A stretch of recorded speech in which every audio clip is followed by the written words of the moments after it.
Mientras lo contemplábamos, nos sorprendieron dos cosas. La primera, que el paisaje que teníamos ante nosotros debía encontrarse al menos a 5000 pies por encima del desierto que habíamos atravesado. Y la segunda, que todos los ríos discurrían de sur a norte. Como sabíamos, por dolorosas razones, no había agua en absoluto en la zona sur de la vasta región en que nos encontrábamos.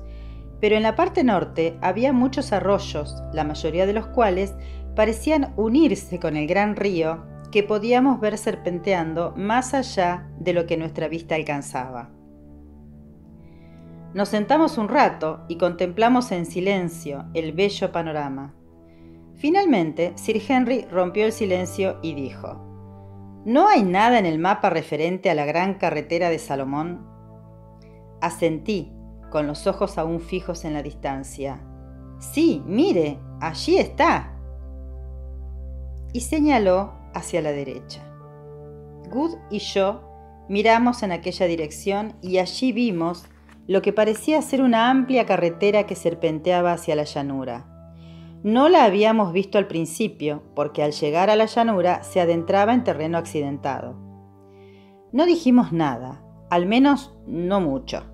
Empezábamos a perder la capacidad de asombro. Por alguna razón, no nos resultaba especialmente extraordinario encontrar una especie de calzada romana en aquella extraña tierra. Nos limitamos a aceptar el hecho sin más. Bueno, dijo Good, debe quedar bastante cerca si acortamos por la derecha. ¿Les parece que iniciemos la marcha? Era una medida prudente, y en cuanto nos hubimos lavado la cara y las manos en el río, empezamos a caminar. Durante aproximadamente 1 milla, nos abrimos paso entre arbustos y atravesamos extensiones de nieve hasta que repentinamente, al remontar un pequeño altozano, nos topamos con la carretera que se extendía a nuestros pies. Era una carretera espléndida, excavada en la roca viva, de al menos 50 pies de anchura y al parecer en buen estado. Pero lo que resultaba curioso es que parecía empezar allí. Descendimos y nos adentramos en ella, pero a solo 100 pasos por detrás de nosotros, en dirección a los senos de Saba, desaparecía, cubierta toda la superficie de la montaña de lomas entremezcladas con extensiones de nieve. ¿Qué le parece Quatermain?, preguntó Sir Henry. Moví la cabeza. No se me ocurría nada. Ya lo entiendo, dijo Good. Sin duda, la carretera pasaba por la cordillera y atravesaba el desierto hasta el otro lado, pero allí se ha cubierto de arena, y encima de nosotros ha quedado destruida por la lava fundida de una erupción volcánica. Aquella idea parecía lógica, y en cualquier caso la aceptamos y seguimos descendiendo por la montaña. Viajar cuesta abajo por aquel magnífico camino y con los estómagos llenos era muy diferente a caminar cuesta arriba sobre nieve, medio muertos de hambre y casi congelados. En realidad, de no haber sido por los recuerdos melancólicos del triste destino del pobre Wentvogel y de aquella lóbrega cueva en que quedara haciendo compañía al viejo portugués, nos hubiéramos sentido verdaderamente felices, a pesar de saber que nos acechaban peligros desconocidos. A cada milla que recorríamos, el aire se hacía más ligero y fragante, y el paisaje resplandecía ante nosotros con una belleza aún más luminosa. En cuanto a la carretera, debo decir que nunca había visto una obra de ingeniería como aquella, aunque Sir Henry dijo que la gran carretera que atraviesa el San Gotardo en Suiza es muy parecida. Ninguna dificultad debió ser realmente seria para el magnífico ingeniero de la antigüedad que la ideó. Llegamos a una gran hondonada de 300 pies de anchura y al menos 100 de profundidad. La vasta hondonada había sido rellenada, al parecer, con enormes bloques de piedra tallada, con arcos abiertos en el fondo para la conducción de agua, sobre los que discurría la carretera, sublime. En otro punto, La carretera estaba excavada en zigzag, en el borde de un precipicio de 500 pies de profundidad, y en un tercer punto pasaba bajo un túnel en la base de un risco a lo largo de 30 yardas o más. Observamos que los lados del túnel estaban cubiertos de originales esculturas, en su mayoría figuras con cotas de malla que conducían carros. Una de ellas, que era extraordinariamente bella, representaba una escena bélica en la que se veía un grupo de prisioneros que marchaba penosamente en la distancia. «Bueno», dijo Sir Henry tras inspeccionar aquella antigua obra de arte, «me parece muy bien llamar a esto carretera de Salomón, pero en mi humilde opinión los egipcios estuvieron aquí antes de que pusieran el pie las gentes de Salomón. Si eso no son obras egipcias, solo puedo decir que se parecen mucho». Hacia el mediodía habíamos descendido lo suficiente por la montaña para llegar a la región en que podía encontrarse leña. Primero topamos con arbustos diseminados, que a medida que avanzábamos eran cada vez más numerosos, hasta que finalmente encontramos la carretera que serpenteaba por entre un bosquecillo de árboles plateados, semejantes a los que se ven en las laderas de la meseta de Ciudad del Cabo. Nunca me había topado con ellos en mis viajes, excepto en el Cabo, y su presencia allí me sorprendió enormemente.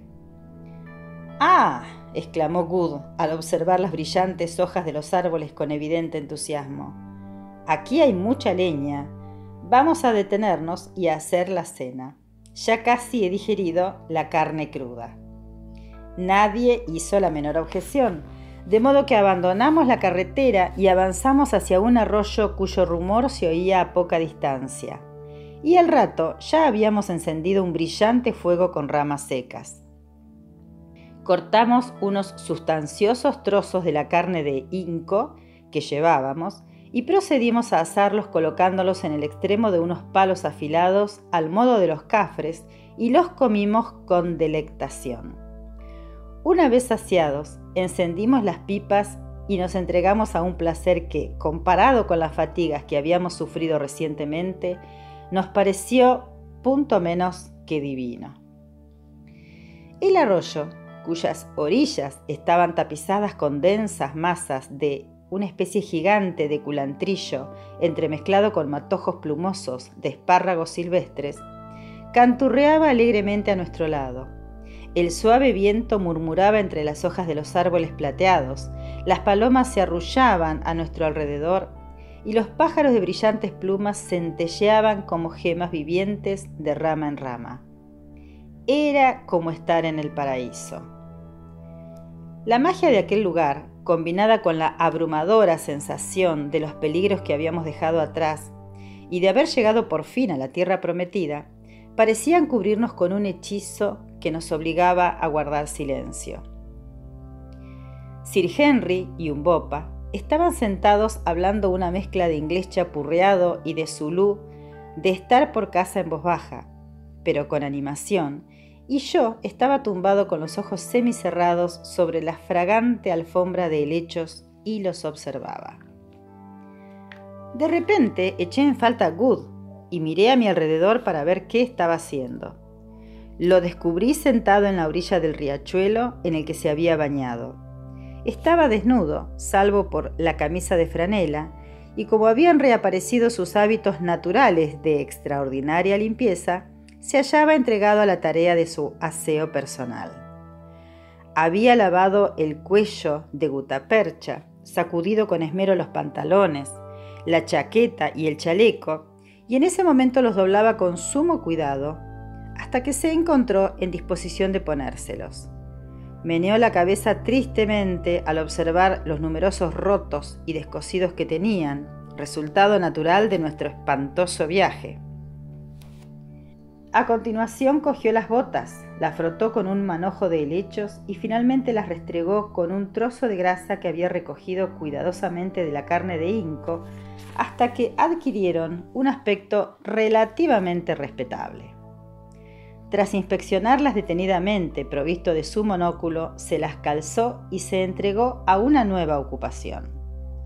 De una pequeña bolsa que llevaba, sacó un peine de bolsillo en el que había un pequeño espejo y en él se examinó. Al parecer no se encontraba satisfecho, porque empezó a peinarse con sumo cuidado. Después hizo una pausa mientras volvía a contemplar el efecto, que aún no resultaba satisfactorio. Se palpó el mentón en el que se habían acumulado las frondas de una barba de 10 días. No se pondrá a afeitarse, pensé. Pero así fue. Cogió el trozo de grasa con que había frotado las botas y lo lavó cuidadosamente en el arroyo. Después se puso a hurgar una vez más en la bolsa, de la que sacó una pequeña navaja de afeitar con guarnición, como las que usan las personas que temen cortarse o las que inician un viaje por mar. A continuación se frotó vigorosamente el rostro y el mentón con la grasa y empezó a afeitarse. Pero a todas luces se trataba de una operación dolorosa, porque gemía mientras la realizaba, y yo tenía convulsiones de risa contenida al verle luchar contra aquella barba hirsuta. Me resultaba extraño que un hombre se molestase en afeitarse en semejante lugar y en tales circunstancias. Finalmente logró liberarse de los pelos del lado derecho del rostro y del mentón, y en ese momento yo, que le observaba, percibí un destello de luz que pasó rozándole la cabeza. Good se levantó de un salto con un juramento. Si no hubiera tenido una navaja de seguridad, sin duda se habría cortado el cuello. Y yo hice lo mismo, pero sin juramento, y vi lo siguiente. A poco más de 20 pasos de donde yo me encontraba y a unos 10 de Good, había un grupo de hombres. Eran muy altos y de pigmentación cobriza, y algunos llevaban grandes penachos de plumas negras y capas cortas de piel de leopardo. Esto es lo que pude apreciar en ese momento. Delante de ellos había un joven de unos 17 años con la mano aún levantada y el cuerpo inclinado hacia adelante, en la actitud de una escultura griega de un lanzador de jabalina. Sin duda, el destello de luz que había visto era un arma que él había arrojado.